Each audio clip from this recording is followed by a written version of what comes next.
Después de haber conversado con abogados litigantes, recibimos a una persona que expresa a la sociedad civil en su calidad de secretario general de la Asociación Civil Transparencia. Señor Iván Lanegra, muy buenas tardes. ¿Cómo está, Fernando? Buenas noches. La corrupción es el antónimo de la transparencia, ¿no? Sin duda. No, o sea, está creciendo más la corrupción que la transparencia en nuestro país. O sea, lo que estamos viendo es un proceso de continuidad, por un lado, de problemas de corrupción de larga data, pero por otro lado, un debilitamiento de instituciones claves que, pues, pensamos nos iban a ayudar a reducir de manera paulatina este, pues, flagelo que tiene nuestra historia republicana, ¿no? Y en donde el Poder Ejecutivo lamentablemente ha tenido un rol central, ¿no? Es decir, personas del más alto nivel, instituciones públicas, desde el inicio del gobierno, han estado vinculados a casos que pues, implican una sospecha muy fuerte de actos de corrupción. Y eso se ha venido ya pues, formalizando a través de investigaciones de la Fiscalía, y además estas cuestiones llegan sin duda hasta el nivel más alto del gobierno, ¿no? Inclusive al presidente de la República. Entonces, sí, una situación sin duda grave, ¿no? Ahora, comencemos destacando que hay un hecho, sin embargo, positivo, que es la restitución del Procurador General del Estado. Sí. Ha debido significar que el señor Aníbal Torres, el ministro de Justicia y el presidente Castillo, más que en vidrio, como se dice, porque lo destituyeron de manera precipitada y ahora sabemos ilegal. Sí, bueno, primero que hay que señalar que hay un conjunto de reglas que se dieron para el tema de la Procuraduría General del Estado, que establecían que precisamente el cargo del Procurador General no era un cargo de confianza y se fue en contra de este elemento central del diseño de esta institución. Ahora, también es importante, en este caso positivo, que hay instituciones, en este caso el Poder Judicial, que tienen la capacidad de enmendar la plana a otro poder, que es en este caso el Ejecutivo, cuando va en contra de lo que dicen las normas. O cuando la interpretación del Poder Judicial dice, no, este no es el camino y debe, pues, en este caso, reponerse a la persona que fue sacada del puesto. Ahora, más allá de ello, hay que ver la manera de proteger la Procuraduría, porque necesitamos que instituciones como esta, pues, recupere un rol clave en prevenir casos de corrupción, pero también que nos ayude, junto con otras instituciones, a perseguir de manera más efectiva los casos de corrupción que vamos viendo. Hay una pregunta que se hace mucha gente sobre la pasividad de la población. Usted está en contacto con la población como asociación civil que son y representantes de varias organizaciones. ¿Qué está pasando? ¿Cómo analizan ustedes? Es que de repente la pregunta no es pasividad, porque si uno mira las cifras, por ejemplo, de protesta, de conflictos en el país, las cifras siguen siendo altas. Es decir, la cantidad de protestas que hay de las personas... Pero más sobre temas laborales, por diversas temas que situaciones, tienen que ver con el costo de vida. Conflictos sociales de diversa naturaleza. La cuestión es que todas las agendas son muy fragmentadas. Es decir, cada quien tiene como preocupación central lo que le toca directamente y frente a eso reacciona. Y por otro lado, pues también el campo político, que me imagino el sentido de decir la gente por qué es pasiva, pues no tiene claro dónde está realmente el rumbo que podría de alguna manera beneficiarlo a él como ciudadano, por ejemplo, activando una movilización. Es decir, lo que hay es mucha confusión, ¿no? Lo que siente la gente es que no hay un camino claro ni de liderazgos ni de propuestas sobre cómo eventualmente enfrentar los problemas concretos que tienen las personas en el día a día. Entonces, inclusive en una ciudad como Lima, ¿no? Donde las cifras de, por ejemplo, de desaprobación del presidente son altísimas, muy altas, mucho más altas que en el resto del país. No hay movilización, pero es que la gente no siente, en gran medida, ¿no? Que hay una alternativa clara en personas y en propuestas que lo anime a movilizarse, ¿no? Muchas veces, más bien, lo que siente es que en ambos lados hay una situación problemática, ¿no? Y eso en una medida se expresa, por ejemplo, en la alta aprobación que hay a salidas, entre comillas, como el adelanto de elecciones, ¿no? Que, claro, por sí solo no va a resolver las cosas, requieren además reformas y otras cosas para que sea una salida más adecuada, pero que aparece claramente como una respuesta ante los problemas que vivimos, ¿no? ¿El adelanto de elecciones es algo legalmente autorizado al Congreso? A ver, no, lo que tendría que haber es un cambio en la Constitución. Sí, pero el Congreso lo puede hacer. El Congreso lo puede hacer directamente o lo puede hacer a través de un referéndum, dependiendo de la votación que obtenga. Como se hizo en el año 2000. Como se hizo en el año 2000. Ahora, desde luego, si se hace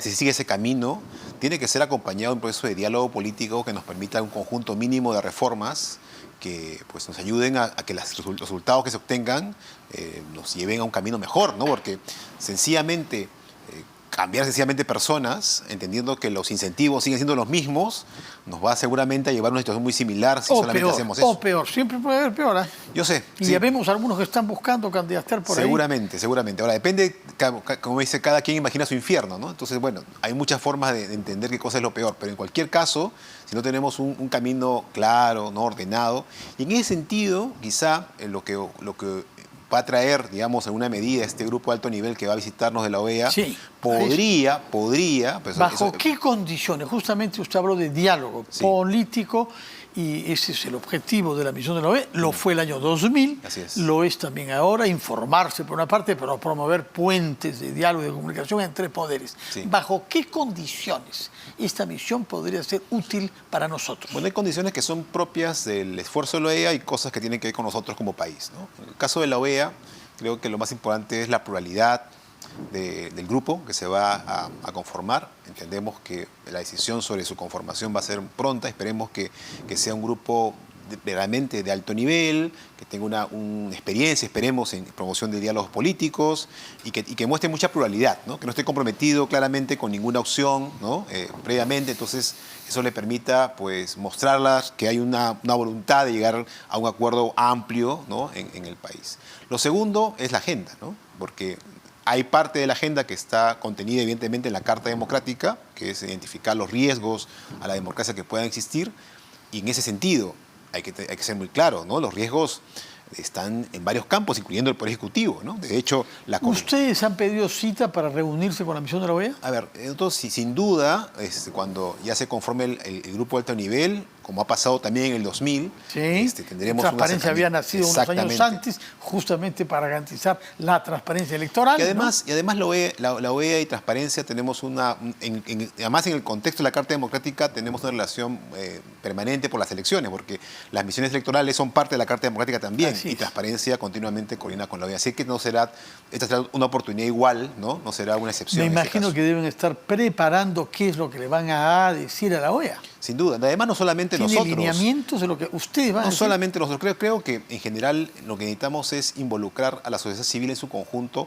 porque si los problemas de la democracia no son solamente los políticos, sino es un problema más amplio que solamente los políticos, y más necesitamos sin duda ir a otros actores, ¿no?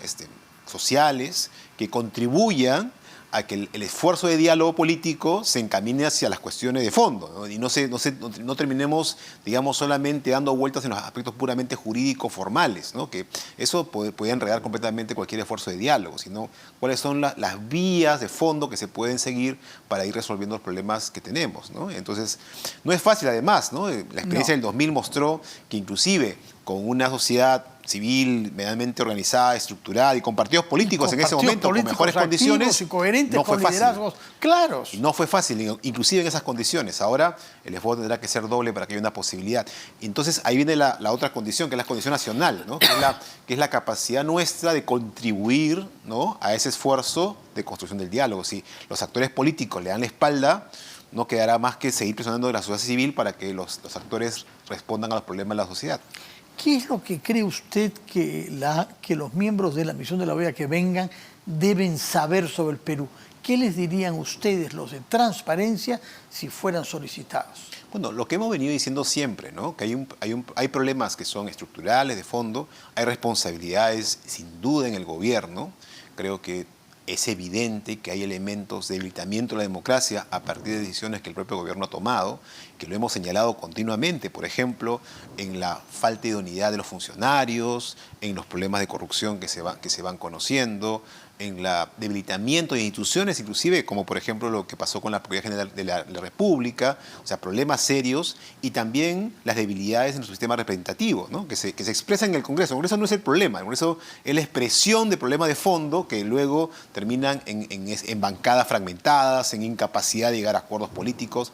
Entonces que necesitamos una agenda muy amplia, ¿no? Una agenda que resuelva los problemas inmediatos, sin duda, pero también que vaya apuntando a la agenda de mediano y largo plazo que necesitamos para poder resolver los problemas que tenemos. Ahora, hay un problema judicial acá. Estamos ante ante una traba institucional jurídica frente a un proceso judicial. cuya etapa preliminar ha concluido con indicios graves sobre corrupción que habría sido cometida por el presidente de la República personalmente, él y otras personas de su entorno y de su familia. Y la dificultad que hay es cuál es el siguiente paso. Por eso es que la fiscal de la Nación solicitó al Congreso y el Congreso se volteó hacia el Tribunal Constitucional. Hoy hemos sabido que el Tribunal no se va a pronunciar sobre el artículo 117 famoso. ¿Cómo ve usted judicialmente que pueda seguir este proceso en el marco de nuestra Constitución, pero al mismo tiempo en cumplimiento de nuestros compromisos de lucha contra la corrupción, suscritos en particular en la Convención de la ONU? Hace mucho tiempo hemos señalado que el camino más adecuado, ¿no?, para salir de este problema es ampliar el número de situaciones bajo las cuales se puede acusar a un presidente durante su mandato. ¿Usted y Transparencia son favorables entonces a que se modifique el artículo 117? Sí, además no es un tema de ahora, es un tema de hace mucho tiempo, ¿no? ¿Qué requiere modificarlo? ¿Cuánto tiempo toma? ¿Cuántas legislaturas? No, eso puede ser por las dos vías que existen, ¿no? Hacer un referéndum con unas 66 votos y se puede hacer un referéndum, o si tuvieran un consenso amplio, pues en doble votación, ¿no?, en 2 legislaturas consecutivas. Esas son las vías que existen. Ahora, al mismo tiempo, también hacer una reforma respecto del tema de la vacancia por incapacidad moral permanente para darle pues un sentido adecuado, ¿no?, de tal manera que estas dos figuras, la acusación y la vacancia, cumplan un rol adecuado de balance respecto de las responsabilidades que tiene el presidente de la República en una democracia. Lo que quiere usted es limitar la vacancia, pero ampliar el artículo 117. Eso me parece lo más razonable. Eso es algo además que nos permitiría ir a un mecanismo de juicio, ¿no?, político, como ocurre en otros sistemas presidenciales. Porque la clave es que los presidentes son responsables, ¿no?, pero al mismo tiempo necesitan tener ciertos blindajes para poder llevar a cabo su función sin problemas. Ciertas inmunidades. Digamos. Pero eso no puede ser, esos mecanismos no pueden terminar implicando impunidad. Entonces lo que hay que hacer es un balance adecuado de estos temas. Y precisamente, si uno lee, por ejemplo, el informe que hizo la Comisión Interamericana de Derechos Humanos, que recientemente, una visita reciente como relator, sí, ha también llegado a la misma conclusión. Se necesitan hacer, digamos, revisiones en la acusación presidencial y desde luego también en otros mecanismos, inclusive la disolución del Congreso, ¿no?, que también es otro elemento que puede perturbar los equilibrios mínimos democráticos en un país como el Perú. Entonces, claramente, Transparencia aboga por una modificación del tenor del artículo 117 de manera que otras causales, como la corrupción, me imagino que no solo, puedan ser incluidas como causa para acusar al presidente de la República. O sea, la Transparencia hace tiempo que promueve una reforma integral, no solamente esos temas, ¿no?, sino otras dimensiones que se requieren hacer cambios, ¿no? El tema es que no ha habido la voluntad de enfrentar esos temas. No, y no hay los números de votos tampoco de los Pero ese es un problema de voluntad política. Es decir, porque si se hubiera una voluntad clara de ir por los caminos ordenados, esto se hubiera empezado a discutir hace año y medio. Ya. Respecto de la prensa, ¿qué es lo que le dirían ustedes a la misión de la OEA? A ver, yo creo que hay que distinguir dos cosas, ¿no? Primero, la defensa, eso sí es muy claro, de parte de Transparencia, de la libertad de expresión, de la libertad de prensa, son derechos básicos en cualquier democracia. Hay que evitar cualquier mecanismo, cualquier intento de los gobiernos de querer, digamos, afectar, ¿no?, el ejercicio libre de este derecho. Eso es básico. Y por otro lado, desde luego, también los medios de comunicación tienen una responsabilidad en cualquier democracia, orientado a brindar información adecuada a los ciudadanos, informar a los ciudadanos, establecer mecanismos como este, ¿no?, de diálogo, de debate, que es parte de su rol. Dentro de ese contexto, creo que hay que garantizar de que estas condiciones existan en el país. Creo que eso es lo fundamental, ¿no?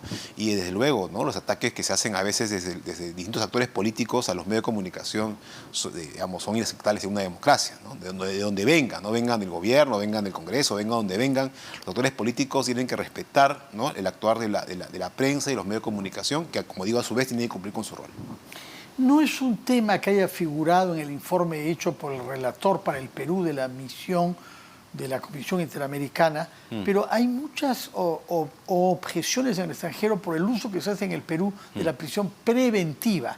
Y el presidente ha dicho incluso que se tortura a las personas bajo prisión preventiva y se les paga dinero, que la Fiscalía está comprometida con eso, para que hagan testimonios falsos. Uno se pregunta por qué, si él sabe eso, no ha hecho una denuncia, porque son gravísimas las acusaciones que hace. Sí. Pero su opinión sobre el uso que se está dando en el Perú a la figura de la prisión preventiva y la de las colaboradores eficaces. Sí, bueno, nuevamente, en este caso es una opinión más personal, porque no es un tema que directamente vea transparencia, pero sí es cierto que desde hace ya muchos años se ha discutido que hemos ido quebrando, ¿no?, el carácter excepcional de estas prisiones preventivas.